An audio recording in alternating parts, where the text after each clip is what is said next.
አስደሳች ሰበር ዜና አዶናይ ዛሬ ተፈታ እየተባለ ነው ማለት ነው። እና እንዴት ናችሁ? ሁሉ ሰላም፣ ሁሉ መልካም ከእግዚአብሔር ይመስገን። ሁሉ ሰላም፣ ሁሉ መልካም ነው። ሁላችሁም ውድ ቤተሰቦች ላይ ኮመንት ያደርጋችሁ አበረታቱ ማለት ነው። ዛሬ ደግሞ ወደ እናንተ አዳዲስ ቪዲዮዎችን ይዘን ቀርበናል ማለት ነው። እንኳን ደስ አላችሁ እላለሁ ማለት ነው። እና አዶናይ ተፈታ እየተባለ ነው። እውነት ይመስላችኋል ወይስ ውሸት ይመስላችኋል?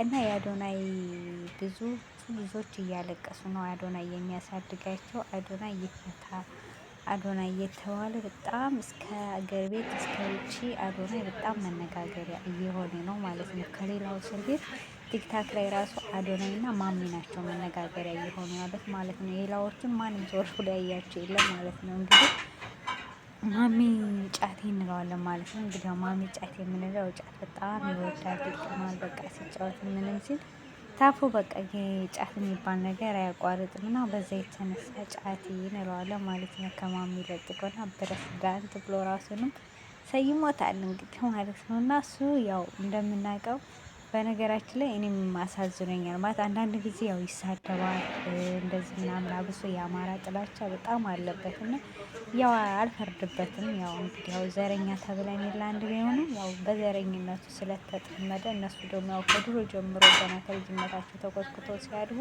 ያው ዘረኛ ሆነው ነው ያደጉት። ያው አማራ በጣም እንዲህ ነው፣ አማራ ቀይ የውሸት ትርክትና የውሸት እንትን ይዘው ስላደጉ ያው አልፈርድባቸውም ማስተዳደጋቸው ነው። አሁን እኔ ለምሳሌ ዘረኛ ሆኜ እንዲህ ልሳደብ ብል አልችልም። ምክንያቱም ማስተዳደግ ኢትዮጵያ አረንጓዴ ቢጫ ቀይ ያለ እሷ ማን አለ? ፓስፖርት የራሱ እኮ እሷ ነው የሚለው ነው የሚለው። አሁን እኔ ለምሳሌ ማለት ነው አሁን ላይ አማራ እየሞትን እየታረድን ብዙ ነገር እየደረሰብን ነው አይደል?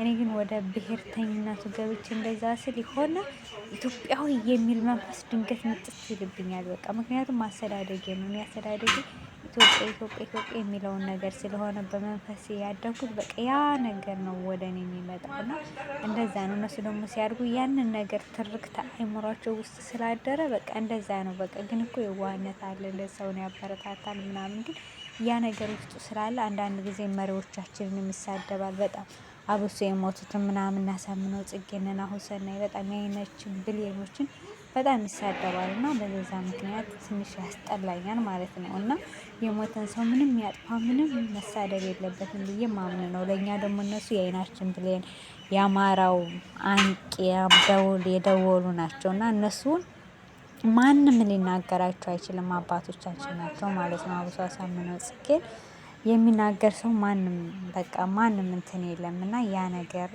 እንትን ቢለኝ ምን እንዳሳዘነ ታውቃላችሁ? ልጁ አሁን 3 ቀን 4 ቀን ነው የሚሆነው ምናምን እና ልጁ ልደት አክብሮ ነበር እና የሆነ የልጅነትን መንፈስ በቃ የአባትነት ማለት የአባትነት ለፍቶ ጥሮ በቃ አለ አይደል? ለፍቶ ጥሮ የሆነ አምጥቶ ልጁን የሚያስተዳድር አባት አለ አይደል? በጣም አሁን ላይ ነው እንጂ ሴት ልጅ እየተሰደደች በሀገሩ እየተሰቃየች ምን እያለች እየቸረቸረች፣ በፊት አባቶች ጥረው እናት የቤት እመቤት ስትኮን ልፋት የለባትም ማለት አይደለም። አባት ያመጣውን መጥና አሳንሳ እንደዚህ ብላ ምናምን ማቅረቧ ቀላል አይደለም።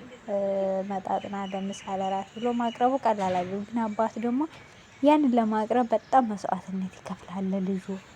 እሱ ሳይለብስ ልጁን እያለበሰ፣ እሱ ሳይበላ ልጁን እያበላ ለልጅ ብሎ ቋጥሮ በቃ በጣም የድሮ አባቶች ለልጃቸው የሚሆኑት ነገር አለ አይደል? ያ ነገር መንፈስ ማሚ ላይ ያለ በቃ እሱ ሳይሆን ለልጁ የሚኖረው ነገር አለ አይደል? ጆሮውን መቁረጥ፣ ሽንት ቤት ውሃ መጠጣት፣ በጫማ ውሃ መጠጣት፣ የተለያየ በሽታ አለ፣ ፈንገስ በሽታዎች አሉ። በቃ ካንሰር ምናምን የሚባሉ በሽታዎች እንግዲህ ከንጽህና አንፃር የሚመጡ ናቸው። አዳድ ታይፎይድ ምናምን ያንን ሁሉ ሳይፈራ እንደዛ እያደረገ የሚጫወት ልጅ ነው። ምክንያቱም ልጁን ለማኖር አንዳንድ ጊዜ ኢትዮጵያ ላይ ያው ስራ ስታጡ ብዙ ነገር ታደርጋላችኋል እና የመገዳደል ጌም እያለ ምናምን በጣም በቃ ሰዎችን የሚያዝናናል። ቢያዝናናም ግን አንዳንድ ጊዜ ለራሱ በጣም አይሆንም። ይሄ ምንድነው ለልጁ ነው እና እሱ እየሞተ ልጁ በቃ አንድ ጊዜ ራሱን በጣም የገረመኝ ምንድነው ታውቃላችሁ? የ80,000 ብር መኪና ለልዩ መጫወቻ ብሎ ገዛለት። አስባችሁታል? ኢትዮጵያ ላይ የዚህን ያክል መግዛት ሀብታሞች ይገዛሉ። ሀብታሞች ዋናውን መኪና ገዝተው እኮ ይሰጣሉ፣ እንኳን ይችንም ያክል ማለት ነው። ግን አላድ እንደዛ ሆኑ። ያ ምንድነው የአባትነትን መስዋዕትነት መክፈል ነው። እና ያንን ነገር አይበታለሁኝ። በቃ ለልጁ ያለው ነገር በቃ እሱ እንደዛ እየሆነ ለልጁ ይኖራል።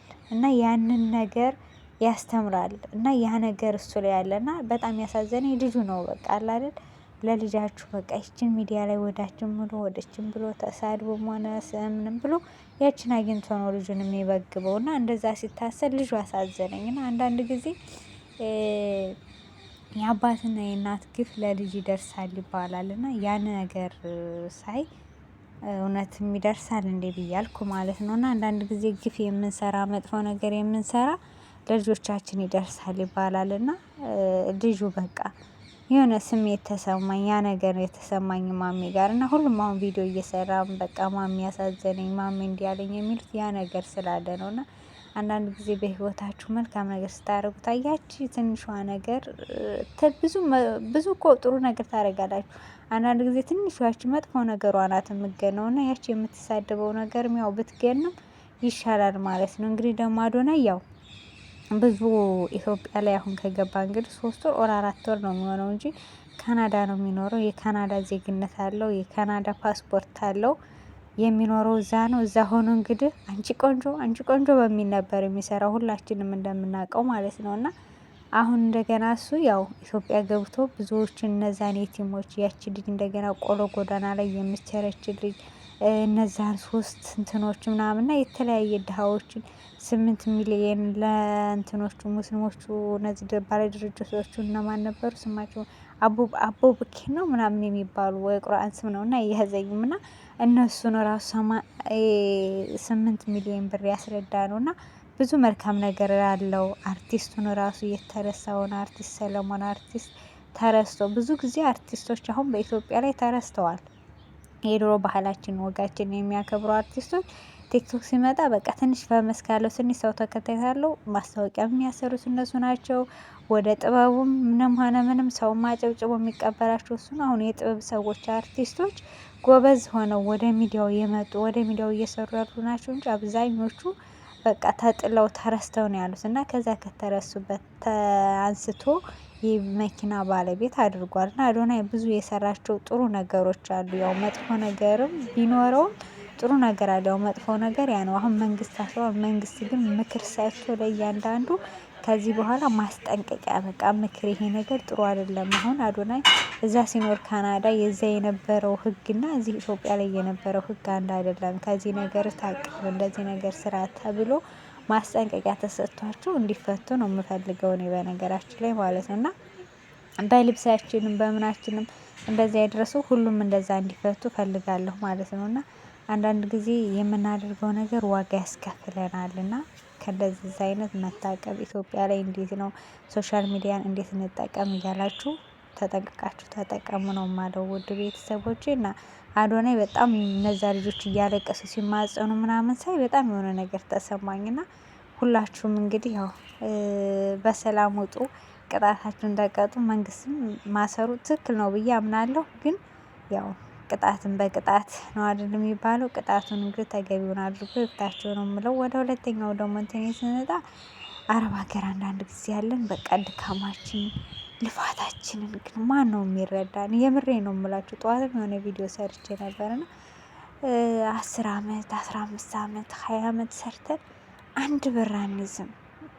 በቃ ሰው ሁሉ የሚጠጋን ገንዘባችንን ፈልጎ ነው እንጂ ከኛ የሆነ ነገር ካጣ ሁሉም ትቶን ነው የሚሸሸው። እና አንዳንድ ጊዜ ማጣት ከባድ ነው። ብዙዎች አሁን እየመጡ እነ ሳራ ጋ ይረዳሉ ምን ይላሉ። እና በቃ እኔ የሚለው በቃ መቼ ነው የምንነቃው? የምሬ ነው የምላችሁ። ወንድም ሆነ ሴትም ሆነ የሚቀርቡን እንትናችንን ፈልገው ነው። በቃ ገንዘብ እኛ እኮ ስናደርግ በቃ ይወዱናል። ያላንቺ ሰው የለም፣ ያላንቺ ምን የለም፣ አንቺ ንግስት ነሽ ምናምን ይላል። አንድ ቀን ግን የሆነ ነገር ሳታረጉ ስቀሩ ወይም አልመች ያለኝ እንኳ ብትሉ የሚሰጧችሁን ምላሽ እናውቀዋለን። እና እስኪ ለራሳችን እንኑር። ለሰው ከመኖር ለራሳችን እስኪ እንኑር። አንዳንዶቻችን አሁን ለራሳችንም ሳንኖር ለቤተሰቦቻችንም ሳንኖር የሆነ ሜዳ ላይ የምንወርቃለን። ምክንያቱም ቤተሰቦቻችን ወይ ተለውጡ አልተለወጡ እያንቆጣቆጥን እየሰጠን ወይ እኛ አልተለወጥን ከሁለቱም እንወርቃለን። እና እስኪ አንዳንድ ጊዜ እንኳን ለራሳችን እንኑር በቃ ወይም በቃ አለ አይደል ቤተሰብ ብትሰጡትም ባትሰጡትም ይኖራል፣ ቢኖርም ይኖራል። አሁን ለምሳሌ እኔ ስደት መጣሁ ለቤተሰቦች እየሰጠሁ ነው እያደረኩላቸው ነው አይደለ? ነገ ጠዋት ግን ቤተሰቦች እንትን ይላሉ ማለት እኔ ባልኖር እኔ እንትን ባልን ይኖራሉ።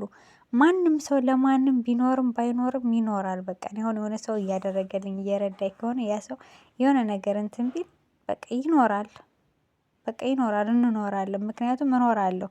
አንዳንድ ጊዜ አለ አይደል ትኖራላችሁ እና እስኪ ለራሳችን እንኖር ባይ ነኝ። እንደው ለራሳችን የሆነ ነገር እንኳን ቢደርስብን ራሳችን ችለን ራሳችን ማድረግ እንድንችል ማለት ነው። እና እስኪ እንጠቀቅ፣ እስኪ እንማር። ይሄ ሁለን ስንት አመት ሙሉ እንሰማለን፣ ሚዲያ ላይ እንሰማለን። የሆነት በቃ እንማርም። እኛ የማንማረው እንደው ታውቃላችሁ ሰው ይናፍቀናል። ብዙ ሰው አናገኝም። ብዙ ነገሮችን ስለማናገኝ መጥቶ ያወራን ሁሉ እውነተኛ ሰው ትክክለኛ ሰው መስሎ ነው የሚታየን። ግን ሁሉም መርዞች ናቸው። መርዛቸውን ይዘው ነው የሚመጡት። እና ተጠንቀቁ እህት ወንድሞቼ ነው የምለው አንዳንድ ጊዜ እና ይሄንን ነው የምለው። መልካም ጊዜ ይሆንላችሁ።